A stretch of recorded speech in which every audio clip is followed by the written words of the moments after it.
شکر خدا که نان شب ما حسین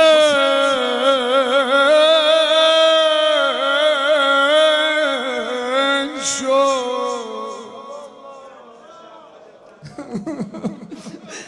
ممنون لطف مادر این خانواده ایم.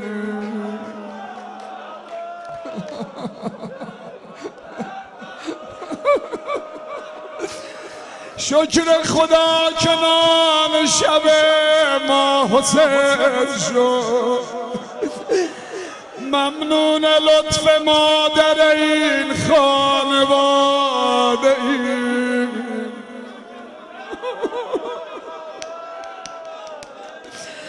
وقتی پیغمبر بهش گفت فاطمه جان حسین تو میکشد، پرسید بابا شما هستی یا نه؟ فرمود نه دخترم. باباش علی من؟ فرمود نه. فاطمه پرسید فمن یبکی علیه، پس کی برا حسینم گریه میکنه؟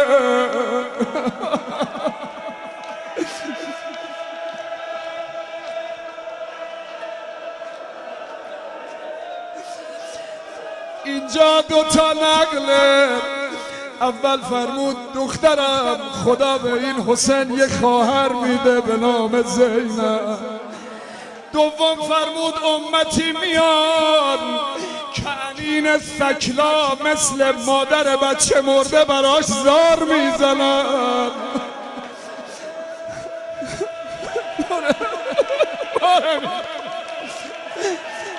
گوش بده تا اینو گفت، تا پیغمبر این مژده رو داد. مادر بچه مرده یعنی همینا. ناله زدن حاج فیروز کنین ثکلاه. تا اینو گفت پیغمبر، فاطمه لبخند به لبهاش نقش بست. خیالم راحت شد. شکر خدا که نان شب ما، نه عقبی ها همه، شکر خدا که نان شب ما حسین شد.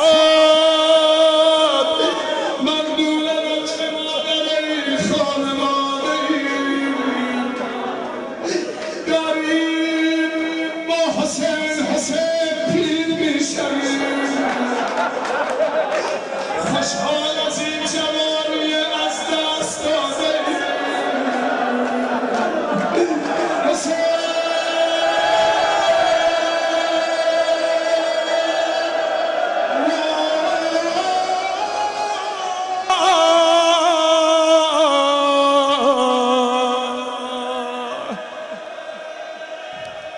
به خدا محشرم همین جوریه با محشرم همینه با همه ناله میزنن حسین.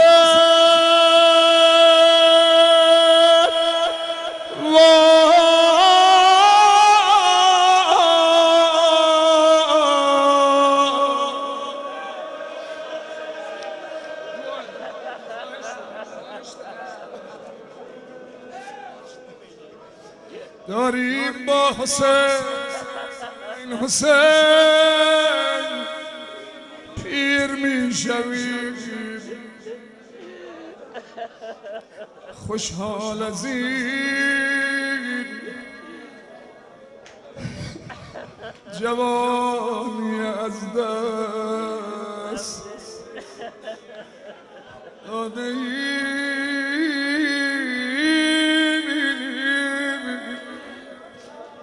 ظهر جمعه است لحظه استجابت دعا. خدا حجت ابن الحسن فرمود هر کی وسط روضه حسین ما وسط گریه بر جد غریبم برا من مهدی دعا کنه، همونجا دعاش میکنم.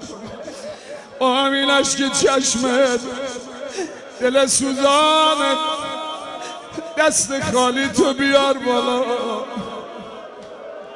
همه جا بروم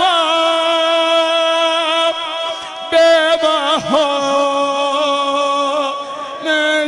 تو. بگو بگو همه جا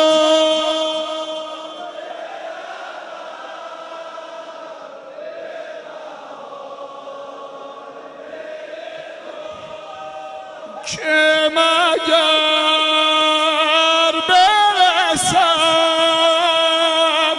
در خواب مولا همه جا دنبال تو می همه جا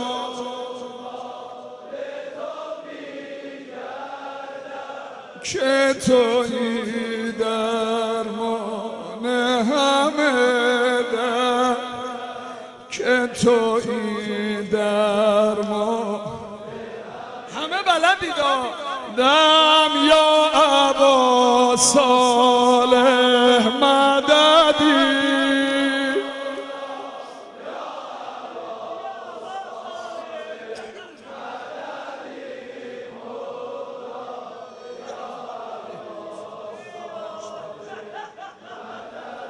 چی میخواد؟ این دل تنگم عقده ها دارد گوییا میل کربلا دارد گوییا میل کربلا دارد یا ابا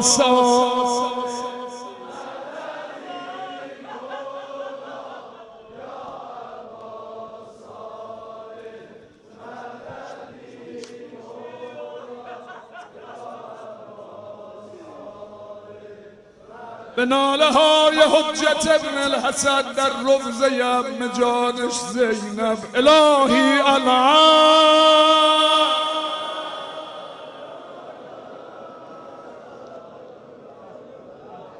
با صد امید بر در این خانه آمدم اقرار میکنم که تو خوبی و من بدم مردودتر ز من نبود بنده ای ولی باور نمی کنم که تو مولا کنی ردم قابل نبودم که کند دعوتم کسی مولا کریم بود که بی دعوت آمدم با آن همه صفات نمک ناشناسیم عمری کنار سفره آل محمدم به عقیله بنی هاشم و به عظمت مصیبت بیبی زینب یا الله